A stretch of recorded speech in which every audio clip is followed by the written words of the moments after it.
agora vamos lá, continuando a parte 2 do processo de enfermagem, falando agora ainda sobre julgamento clínico, né? O julgamento clínico, ele vai ser amparado pelas condições que o paciente ou a família, a comunidade apresentarem durante a sua coleta de dados. E esse julgamento clínico, ele estará pautado em todo um método científico que você vai aprender a desenvolver ao longo da graduação. É óbvio que isso é um aprendizado que vocês vão desenvolver ao longo dos semestres, né, da graduação, e que vocês trabalharem com a sistematização da assistência de enfermagem, o processo de enfermagem. Não precisa agregar conhecimentos, habilidades e atitudes, e isso precisa e demanda aí um treinamento importante para que vocês desenvolvam essas habilidades e esses conhecimentos e experiência com o manejo da sistematização. Nós temos aí uma série de padrões, de protocolos, de descrições de checklists que vocês deverão se apropriar ao longo da graduação, né? E da vida profissional, vocês estarão permanentemente se adaptando, né? E também com relação às resoluções, ao nosso código de ética, que é importante que vocês estejam sempre atualizados com relação a isso, porque isso também vai amparar o seu exercício profissional e, portanto, o seu julgamento clínico.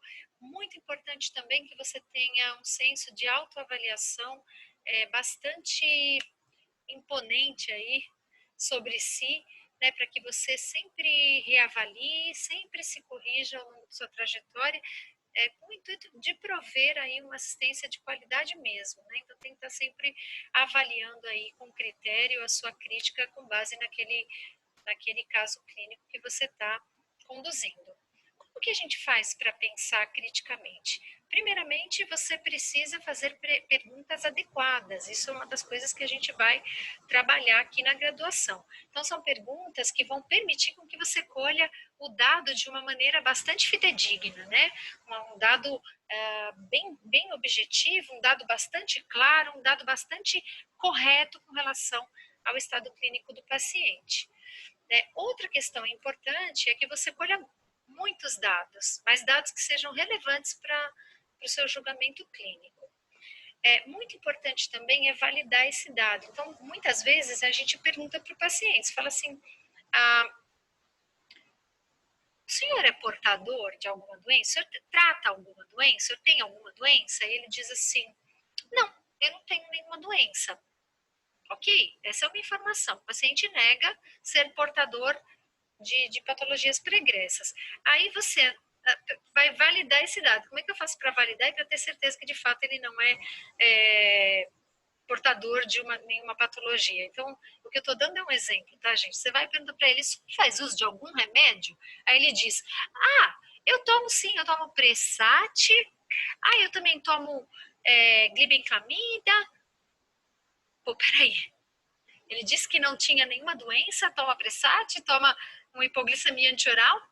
Então, ele é portador de hipertensão e de diabetes. Então, vocês entenderam como é importante você colher o dado de forma adequada, mas você também voltar e validar esse dado?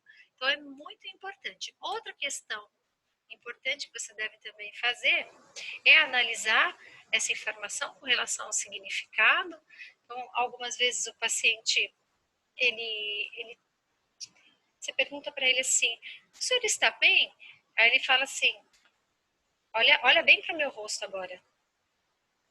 O senhor sente alguma dor? Não.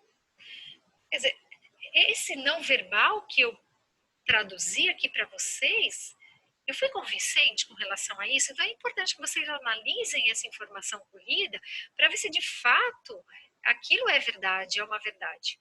Outra questão importante é você recorrer à sua experiência. À medida que você vai desenvolvendo experiência, habilidade, né, com o seu paciente, você vai perceber que algumas falas, alguns sinais, alguns sintomas nos conduzem a pensar que aquele paciente tem uma determinada situação clínica, né? Então, por exemplo, ele diz assim para você, nesses últimos tempos eu emagreci muito. nossa, eu não paro de urinar e eu percebo que no toalete, às vezes ficam formigas, né, perto do vaso sanitário. Ah, eu como bastante, né?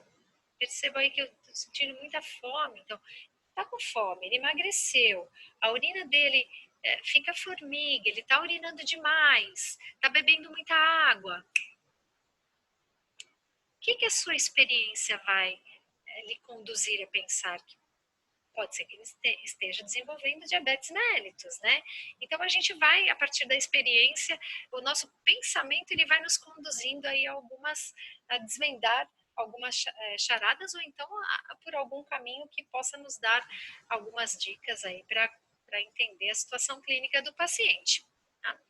É, é muito importante que você se mantenha flexível, que você não se perca nos seus próprios julgamentos, tem que estar sempre olhando para o paciente, considerar opções, né, disponíveis para que você possa verificar a situação que está se apresentando, né, novamente sendo disponível, e então você tome decisões. Então, veja, para você pensar criticamente, não basta perguntar, você tem que perguntar, fazer as perguntas certas, reunir essas perguntas, validar, analisar, com base na sua experiência, ser flexível para modular esse pensamento, considerar opções, né, com relações a aquela coleta de dados, aquele ambiente, a situação que você está, e pronto, você está preparado para tomar a decisão.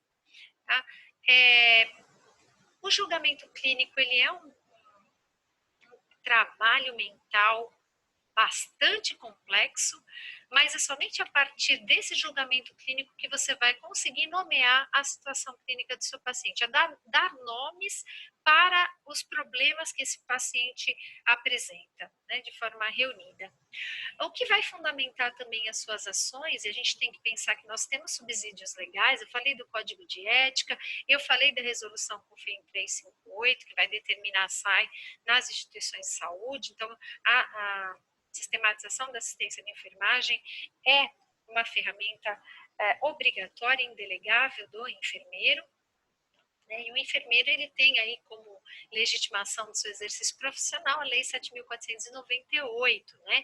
E nela diz que o enfermeiro deve planejar a assistência, supervisionar, executar cuidados complexos a pacientes graves. Então é bom a gente aqui fazer um parágrafo e fazer alguns comentários acerca disso. Vocês sabem que a equipe de enfermagem ela é composta por basicamente três categorias profissionais, vamos falar dessas três, tá?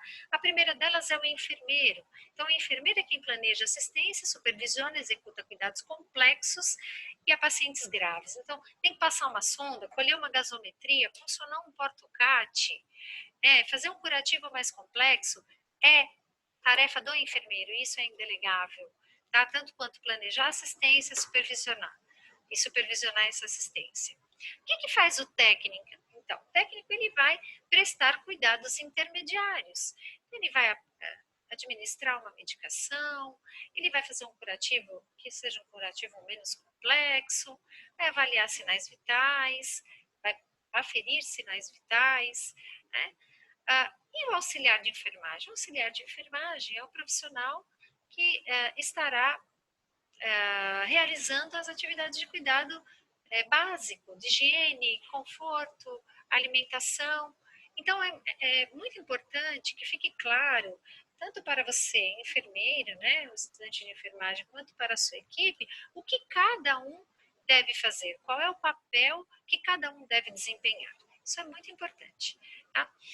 Nós começamos a trabalhar com o processo de enfermagem com a Wanda Horta, que é uma das teoristas aí que vocês vão estudar, né, quando a gente for trabalhar com teorias de enfermagem. A Wanda Horta foi uma teórica brasileira de grande expressão, justamente porque ela usou as necessidades humanas básicas de Maslow para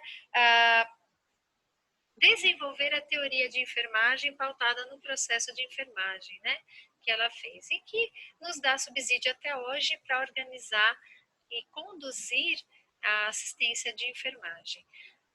Para a gente poder fazer, né, essa atividade, nós temos também associado ao processo de enfermagem as linguagens que utilizamos para os diagnósticos de enfermagem. Então, aqui a gente tem NANDA, tem NIC, tem NOC, tem CIP, CIPESC, que eu vou falar mais para frente. Para que serve o processo de enfermagem, gente? Enfermagem vim ao longo dessa aula trabalhando muito disso com vocês. O processo de enfermagem é uma maneira racional, sistemática que a gente usa, um instrumento, né, que nos permite conduzir assistência com excelência para o paciente.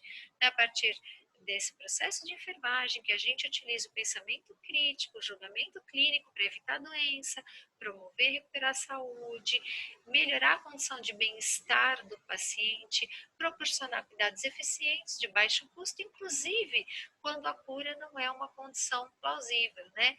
Quando a gente tem que trabalhar com a qualidade que o paciente tem que ter, mesmo estando em cuidado paliativo, ou seja, quando a cura não é mais possível, tá? Bom, na terceira parte da aula a gente vai continuar aqui e vamos trabalhar então com o processo de enfermagem, cada uma das etapas daqui para frente, certo? Então vamos lá?